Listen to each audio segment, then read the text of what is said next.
long time ago, there was a boy who lived in a forest. Well, it wasn't all that long ago, but the boy had no way of knowing that. And if you were there, you wouldn't have any way of knowing how long ago it was either. Forests tend to look the same over time, all things considered. Regardless, the boy's name was Samson. He was named after the Samson of ancient times, a man of great strength. But Samson had no way of knowing that. He had not spoken to another human for as long as he could remember. From that statement, we can gather that Samson could not speak in the traditional sense. He had no verbal language, so he did not know that his name was Samson, but you do.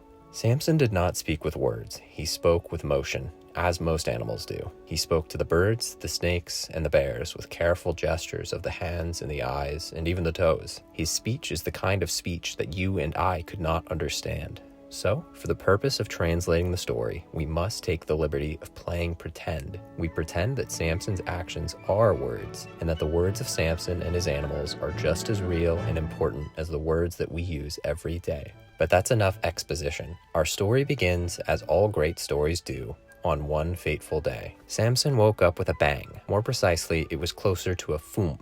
It was the kind of sound that a bear's paw would make against the cold, hard floor of a cave. Probably because it was the sound of a bear's paw against the rocky cavern floor. But not just any bear, the bear. Because Samson did not live alone. Samson lived with his friend, the bear. The bear was the kind of bear that you only read about in fairy tales. In real life, bears don't snuggle up to people so easily. But the bear wasn't a real-life kind of bear. The bear is a fairy tale bear. But for now, he's as real as any bear you've ever met. But you haven't met the bear, so let's continue. The bear hit the cold cavern floor with his big bear paw. On that fateful day when Samson woke up, he heard the foom that he had not heard in ages. Because you see, our story takes place on the first morning of spring.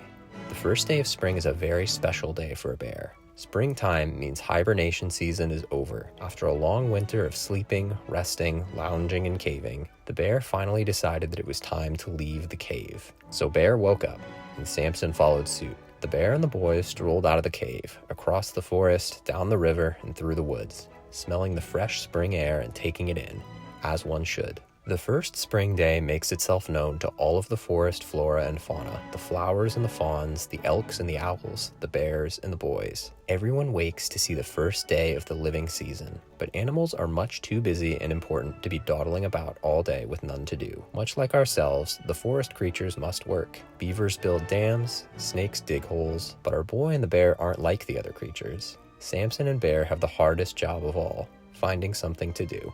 And find something to do they did.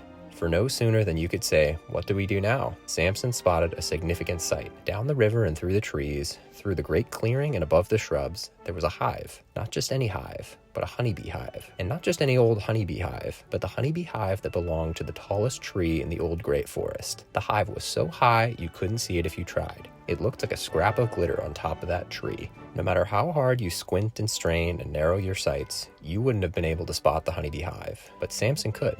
Because Samson was a child of the old great forest, and children of the great forest need eyes for that sort of thing. But spotting the hive was not enough to taste the honey. Samson and the bear knew, through their primordial brilliance, that to taste the honeybee beehive honey, the pair needed to bring the thing back down to earth. So Samson started to climb. He built up all his strength, jumped as high as he could, climbed up with all of his might, but he gave up soon after. The great tree towered over the boy. The word tree fails to capture the sheer size and scale of that organism. The great tree of the forest resembled more of a skyscraper than a living being. Samson had no way of knowing what a skyscraper looks like, but you do. So as Samson slid down the tree, he took the next reasonable step, asking for help. Samson looked first to the bear, who had absolutely no interest in scaling the great tree. The bear knew his limits. Next, Samson turned to the beavers. The beavers were a feisty bunch, as most beavers are. When Samson asked politely for some assistance, offering to share the honey as a reward if the beavers could just use their claws and their teeth to gnaw at the bark a bit, the beavers made a sound indicating,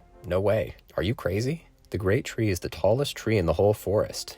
No animal in his right mind would venture to climb such a thing. Why chase honey when you could build a dam?" So Samson nodded his head in understanding. But Samson was stubborn. It would not give up so easily. So next, Samson spoke to the snakes, asking once again for some assistance in exchange for some honeybee honey. The slithering snakes, much like the builder beavers, gave little thought to the idea of scaling the great tree. But who would do that? Gestured the snakes. Why would anyone in his right animal brain waste his time climbing up the great tree when he could dig holes instead? The snakes had a point. Digging a hole is not such a bad thing. So Samson nodded his head, thanked the snakes for their precious time, and moved along. But Samson was not so easy to please, so once again, he looked to the critters for guidance. Next up, our Samson spoke to the owls and the woodpeckers. Meanwhile, all this time, his bear was taking a nap on a nearby rock. Bears are not such adventurous creatures, and the spirit of hibernation had not quite worn off on the bear. But back to the owls and the woodpeckers. You see, birds are not earthbound organisms like beavers and snakes. Winged beings fly up high. So Samson assumed that the owls might be able to grab the honeycombs at night, or perhaps the woodpeckers could peck some stable holes for the boy to climb. But Samson, as usual, was not so lucky. The owls made a hoo sound that roughly translates to, "You're out of your mind if you think I'm flying up all the way there, kiddo. I have nests to build and rats to hunt." The woodpeckers made a rustling sound, as to say, "Thanks but no thanks. I would never peck a tree for any other sake than my own." To peck the great tree would be a waste of beak energy. Only a fool would attempt to make a climbing post out of the great tree. Samson understood. With a polite nod and a slight bow of the head, Samson sauntered away. For now, it was time to think. Because even people without words and tools need to think sometimes. And for Samson, this was one of those times. Unsure what to do and seemingly out of options, Samson decided once again to make the climb. He figured, if everyone else had something better to do, but his something to do wasn't so clear, maybe he could make a something to do instead. Samson decided that the honeybee's honey was worth the trouble. If the other animals were too afraid to make the trek with him, Samson would start once again on his own. So once again, Samson started to make the climb. But on his second attempt, Samson was more thoughtful, for he had thought about the climb. He thought that, although he could not put it into words, maybe, just maybe, if he relaxed just for a moment atop each long branch of the towering tree, that he could patiently and slowly make his way to the top. So that's what Samson decided to do. But the climb continued to present its challenges, thanks to Father Winter. You see, Winter was not about to let spring have her way without a fight. And, as with most springtime seasons, Winter would leave one final calling card before exiting the stage. One last winter storm. Winter did not care for Samson. Winter did not know Samson's name. Neither did Samson know Samson's name. Only we know that. But anyways, let's get back to the story at hand. Through the hail and the snow, through the great icy wind, Samson kept climbing. The air became colder.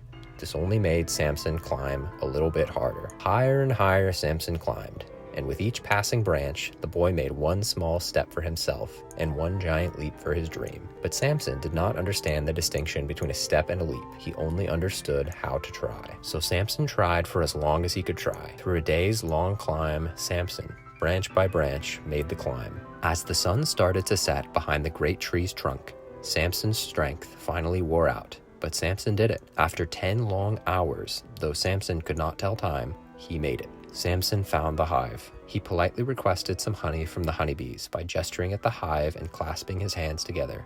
The honeybees, knowing what it took for Samson to meet him, graciously granted his request. Samson thanked the bees by offering some fresh spring flowers from the ground floor below, for Samson could not speak, but he understood the value of a trade in commodities. Samson then took 3 pine cones out of his satchel, scooped up some small sips of honeybee honey into each vessel, and put the pine cones back in his bag. The day had now turned to night, as all days eventually do. The great eagles, watching what Samson had done, respected the boy and offered to give him a helping hand on the way down, which Samson graciously accepted.